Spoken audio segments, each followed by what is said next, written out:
Ministerio Gracia y Cruz presenta el Evangelio en los Salmos. Comparte Víctor Bascuñán Carrasco, ministro del Evangelio. Salmo 2, parte 1. Nos encontramos una vez más en esta serie de enseñanza que hemos denominado el Evangelio en los Salmos. Ya estuvimos estudiando el Salmo número 1, el cual llevaba por título Dos hombres, dos caminos. Hoy día estaremos estudiando el Salmo número 2, que le hemos puesto como título La exaltación del Hijo. Ahora, creemos como ministerio, hemos sido guiados por Dios como ministerio a crear estas enseñanzas para indagar, para escudriñar en los salmos la persona extraordinaria de Cristo y para ir pudiendo ver cómo está plasmado el Evangelio. Desde Génesis al Apocalipsis hay un hilo conductor teñido en sangre, y no en cualquier sangre, en la sangre de Cristo. Y este hilo conductor le da sentido a cada versículo, le da sentido a cada narración, a cada prosa, a cada figura. El símil, el tópico, la comparación, la metáfora cobran sentido, vigencia y validez solo por el sacrificio de Cristo. Toda la Biblia hace referencia a la muerte de Cristo. La muerte de Cristo en la cruz del Calvario es el centro de todo. La muerte de Cristo en la cruz del Calvario es el centro de la vida del cristiano. La cruz, el evangelio de la cruz, debe ser el centro de la vida de la iglesia, debe ser el centro de la predicación, debe ser el centro de la enseñanza, de la doctrina y debe ser el centro de la adoración. Creemos en una predicación cristocéntrica y cruzcéntrica. Por eso es que vamos a estar indagando, escudriñando y oramos a Dios para que el espíritu de sabiduría y revelación venga sobre cada uno de los que tengan acceso a este video y ellos puedan ser bendecidos y puedan recibir revelación de Cristo, revelación del Evangelio y puedan experimentar la libertad de las tinieblas al reino de la luz admirable.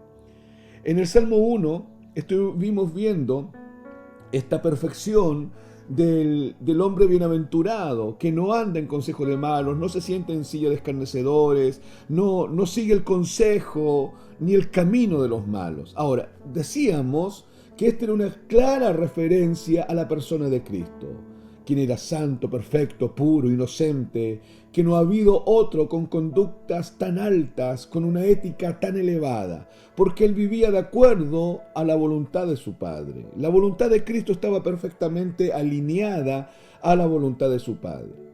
Pero también decíamos que en la transversalidad de la palabra de Dios, el Salmo 1 se refería a aquellos que han sido arrastrados de tinieblas a luz y cómo su ética y su conducta va siendo cambiada por medio del proceso de santificación y por medio de la revelación del Evangelio y de Cristo a su propia vida.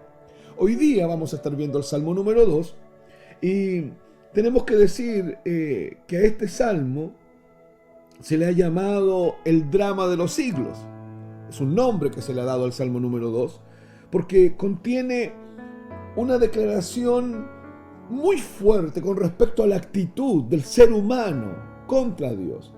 Y tenemos que recordar que este ser humano se encuentra en una condición caída, deplorable y en una depravación total delante de Dios. Recordar, querido hermano y querido amigo, querido oyente, que el ser humano no es la buena persona que el humanismo nos ha dicho que es.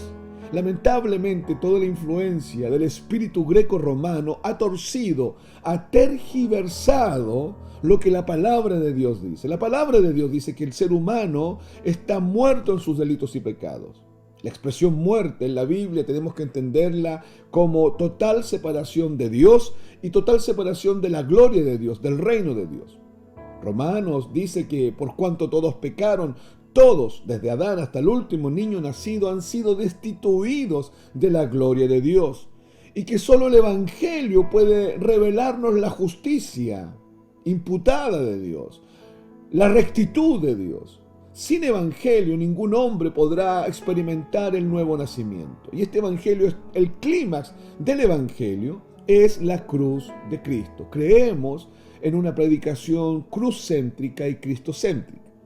Ahora, yo quiero que usted me acompañe, por favor, a al primer versículo, sin antes dejar de decir que este Salmo número 2, tanto Jesucristo como los apóstoles en el Nuevo Testamento lo citaron el Salmo segundo, porque entendieron que era mesiánico, que apuntaba a la persona de Cristo. Y lo vamos a estar viendo en la medida que vayamos avanzando.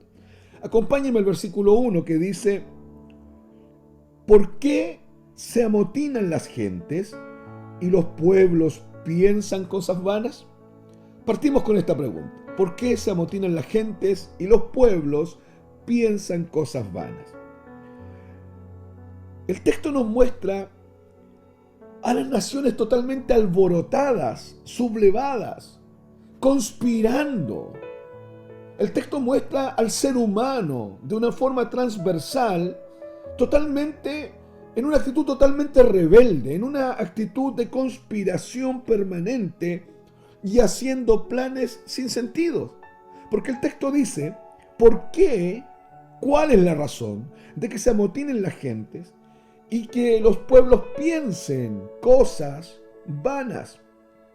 La palabra vana tenemos que entenderla como vacía, vacuo. ¿Por qué piensan cosas sin sentido?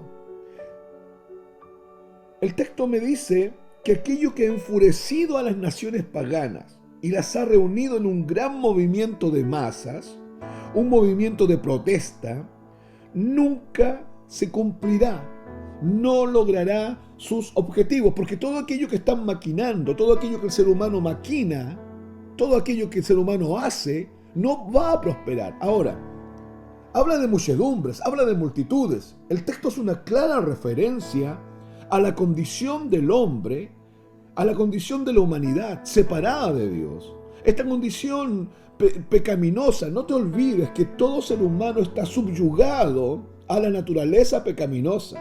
Todo ser humano está subyugado, su voluntad está subyugada a la naturaleza pecaminosa, que es el elemento que Satanás y las tinieblas usan para agobiar al ser humano y para mantenerlo siempre separado de Dios.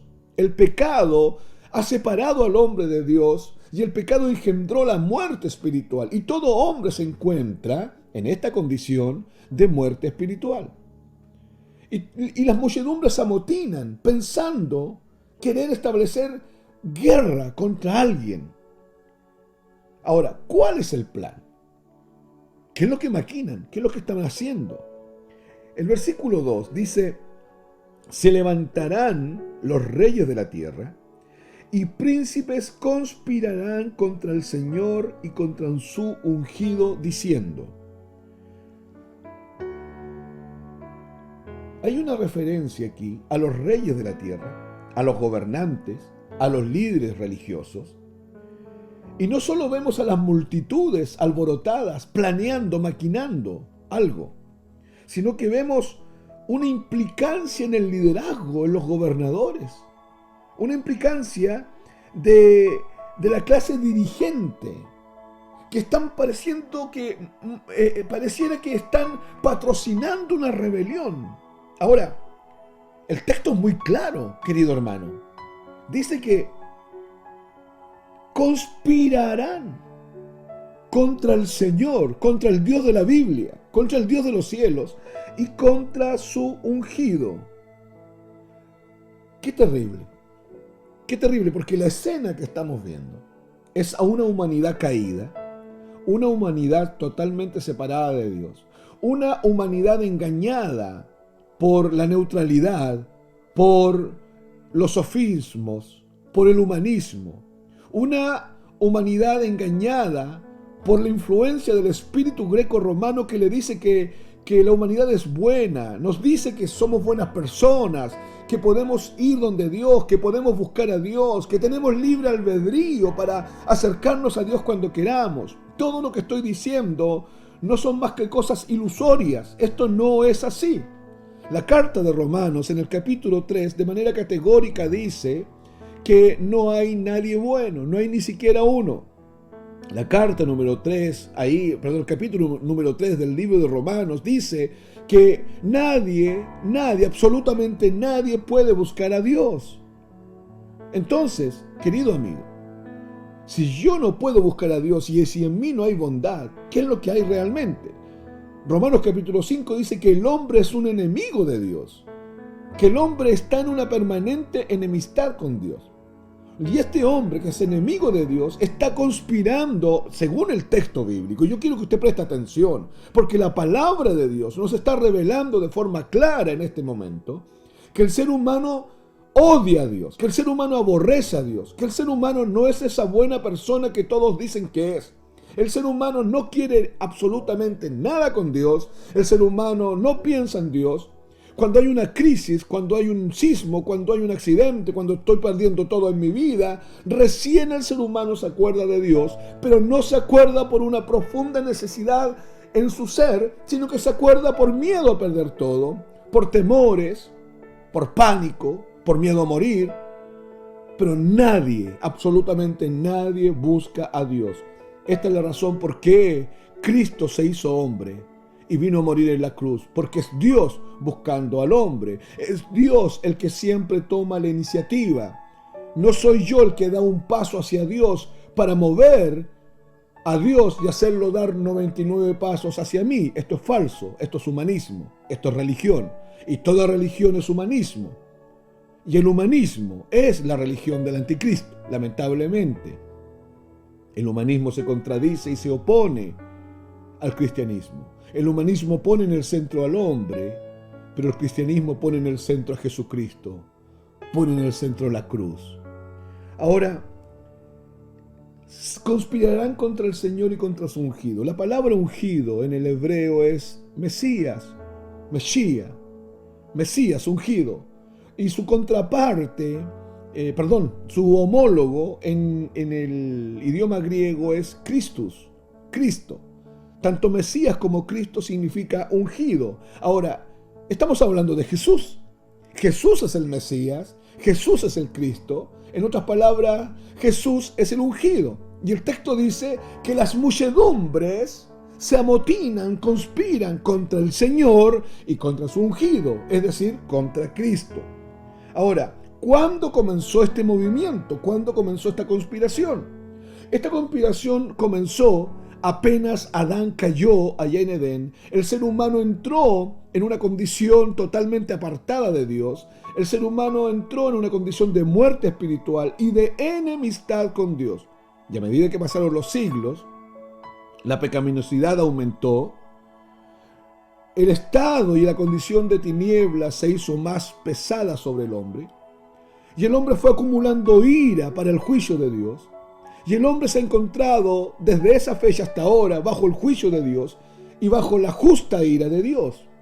Por otro lado, el clímax de estos planes contra el Señor, de esta conspiración contra el Señor y contra su ungido, el clímax se dio días antes de la crucifixión de Cristo. Ahí todos conspiraron contra Jesús. Si usted y yo leemos el libro de Hechos, el capítulo 4, el versículo 24, ahí nos vamos a encontrar con que los apóstoles Pedro y Juan, después de haber sido amenazados, regresaron a la iglesia para informar sobre la situación que había ocurrido. Y ellos ahí, en el libro de Hechos, citan este salmo. Yo quiero leerlo. Dice, ellos, al oírlo, estoy leyendo el versículo 24, alzaron unánime la voz y dijeron: Soberano Señor, tú eres el Dios. Tú eres el Dios. Vamos a ir al libro de Hechos. No voy a leer solamente el versículo 24, voy a leer otros más. Yo le pido, si usted tiene Biblia ahí, por favor, acompáñeme y siga la lectura conmigo. Hechos, capítulo 4, versículo 24, decía: y ellos, habiéndolo oído, alzaron unánimes la voz a Dios y dijeron: Soberano Señor, tú eres el Dios que hiciste el cielo y la tierra, el mar y todo lo que en ellos hay. Verso 25, que por boca de David tu siervo dijiste: ¿por qué se amotinan las gentes? Y los pueblos piensan cosas vanas. ¿Se da cuenta? Se está haciendo una referencia al Salmo 2. Verso 26, se reunieron los reyes de la tierra y los príncipes se juntaron en uno contra el Señor y contra su Cristo. porque verdaderamente se unieron en esta ciudad contra tu santo Hijo Jesús, a quien ungiste, Herodes y Poncio Pilato, con los gentiles y el pueblo de Israel, para hacer con cuanto tu mano y tu consejo habían antes determinado que sucediera. Los apóstoles están citando el capítulo 2 de los Salmos. Están citando este salmo que es de carácter mesiánico y que apunta a Cristo. Ahora, querido hermano, querido amigo, aquí debemos hacer una pausa, porque esta es una de las cosas de las cuales la iglesia aún no está segura en la actualidad. Y nos referimos a la frase: Señor, tú eres el Dios. Muchos no están seguros de que Jesucristo sea Dios. Muchos niegan la divinidad de Cristo. Muchos aceptan que Cristo fue un profeta, aceptan que Cristo fue un hombre extraordinario, pero niegan que fue perfectamente hombre y que fue perfectamente Dios. Hoy día hay iglesias evangélicas promocionando esta falsa doctrina. Y tenemos que ser claros: Cristo es 100% Dios y Cristo es 100% hombre. Cristo es perfectamente Dios y Cristo es perfectamente hombre. Este fue un movimiento contra Dios y contra Cristo que fue aumentando progresivamente. Se unieron Pilato, Herodes, los líderes religiosos, la gente, los judíos, todos, absolutamente todos, conspiraron. De hecho, la Biblia enseña que se buscaron testigos falsos para acusar a Jesús y no lo pudieron culpar de nada. Hablaron con Judas, Judas lo traicionó, se generó todo un evento tras bambalinas para generar un conflicto entre Jesús y el Estado de la Roma totalitaria. Se le acusó de sedición. Como dije, se buscaron testigos falsos, se contradecían entre ellos. Aquí hay una conspiración clara. Ahora, está claro, la Biblia dice, está muy claro que a Jesús no lo mataron. Jesucristo murió una muerte totalmente sacrificial, una muerte voluntaria. Jesús dijo: yo pongo mi vida. Esta expresión "yo pongo mi vida" viene del griego hilasterión, que tiene que ver con poner la víctima. Cuando el sacerdote tomaba la víctima sacrificada y la ponía sobre el altar para hacer holocausto a Dios. Esto es lo que está diciendo Jesús: yo pongo mi vida en sacrificio. La muerte, yo quiero ser categórico en esto. La muerte de Cristo es un sacrificio. Es totalmente sacrificial. Es expiatoria, es propiciatoria, es una muerte sustituta, pero la muerte de Cristo es totalmente sacrificial. Ahora, esto no resta la tremenda enemistad que el hombre tiene con Dios y cómo el hombre se levantó contra el Señor, como dice el versículo 2, y contra su ungido, contra Cristo, contra Jesús. Porque el hombre es enemigo de Dios. Usted que no conoce al Señor, usted que quizás camina en una religión determinada, usted que quizás tiene una Biblia pero que al leerla no comprende nada, una de las primeras cosas que Dios quiere decirle es que usted está separado de Dios, pero además que usted es enemigo de Dios. Esto cuesta aceptarlo porque nuestra mente humanista cree que somos los mejores amigos de Dios. Pero la Biblia en el capítulo 5, en el libro de Romanos, nos dice que fuimos reconciliados con Dios cuando aún éramos enemigos de Dios. Siendo enemigos de Dios, fuimos reconciliados con Dios. Ahora, ese fue el clímax de esta guerra que el hombre tiene contra Dios, de esta permanente conspiración contra Dios, de este amotinamiento de las gentes. Fue el clímax, pero esto no ha cesado. A través de los siglos, esto fue aumentando progresivamente y va a culminar en una rebelión total de la humanidad contra Dios. En la actualidad existe, sí, es verdad, un crecimiento del bien. ¿Del bien en qué sentido? En que el Evangelio ha podido llegar a países donde no se había podido llegar antes. Se predica el Evangelio por redes sociales, por televisión, por radios. Hay mayor impresión de Biblias. Llegan Biblias a países donde estaba prohibido esto. Pero, ¿sabía usted que hoy día hay más enseñanza bíblica que antes? Eso es correcto. ¿Sabía usted que hoy día se predica más el evangelio que antes? Sí, también es correcto. ¿Hay más emisoras transmitiendo el mensaje de Cristo en el mundo? Sí, sí, es verdad. ¿Hay predicadores yendo y viniendo, llevando el mensaje de Jesús? Sí, aparentemente sí. Pero no es menos cierto que aún hay millones y millones de hombres que todos los días están muriendo sin Cristo. Hay en tu barrio, en tu ciudad, en tu pueblo. Hay naciones donde no se puede entrar una Biblia, hay naciones donde no se puede entrar con el mensaje de Cristo.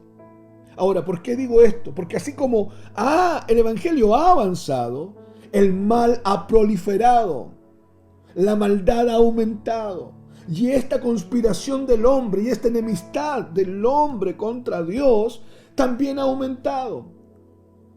Hoy día hay ideologías que atentan contra los pilares establecidos en la sociedad, pero son pilares que obedecen a principios universales y a principios creacionales. Yo te quiero nombrar algunos principios creacionales, como por ejemplo la familia. Se llaman principios creacionales porque han sido establecidos antes de la caída de Adán. La familia, el matrimonio es un principio creacional. El matrimonio no es una invención de la ley, es un principio, nació en el corazón de Dios. La libertad, que origina todo tipo de libertades. Esta libertad de conciencia, esta libertad, este don de Dios dado al hombre. Hoy día el ser humano está atentando contra estos principios. La autoridad. La autoridad es un principio creacional y hoy día no hay respeto por ninguna autoridad. Hoy día se están levantando contra todo aquello que tiene que ver con Dios. El mal está aumentando rápidamente. Hay tanta oposición contra Dios y contra la persona de Cristo que resulta increíble a los extremos que se puede llegar, lamentablemente. Todos nos hemos encontrado con diversas formas de oposición al mensaje de Cristo. Los que llevamos años predicando el Evangelio, los que hemos predicado en varios estratos de la sociedad, los que hemos tenido la oportunidad de predicar transculturalmente, sabemos que hay mucha resistencia a la palabra de la cruz. Se acepta y se aplaude un mensaje humanista que habla de bendición, que habla de éxito, que habla de autoestima, que habla de desarrollo, que habla de crecimiento personal, que habla de cumplir tus sueños, que habla de sacar el campeón que tienes dentro. Pero todo esto que estoy diciendo son mentiras demoníacas. Todo esto que estoy diciendo se aparta de lo que la Escritura enseña y de lo que la Escritura dice. Querido amigo, la humanidad resiste la cruz de Cristo porque la cruz es escandalosa para la mente humanista. La cruz, la muerte de Cristo en la cruz es escandalosa para el espíritu de religión. El hombre neutral, el hombre relativo, no acepta la muerte en la cruz. Y este es el mensaje del Evangelio. Cruzcéntrico, cristocéntrico. Hoy día hay mucha violencia contra el cristianismo. Hoy día hemos visto movimientos que atentan contra el carácter santo de Dios. Hemos visto quemar en las calles Biblias. Hemos visto gente orinarse en la palabra de Dios. Ministerio Gracia y Cruz presentó el Evangelio en los Salmos,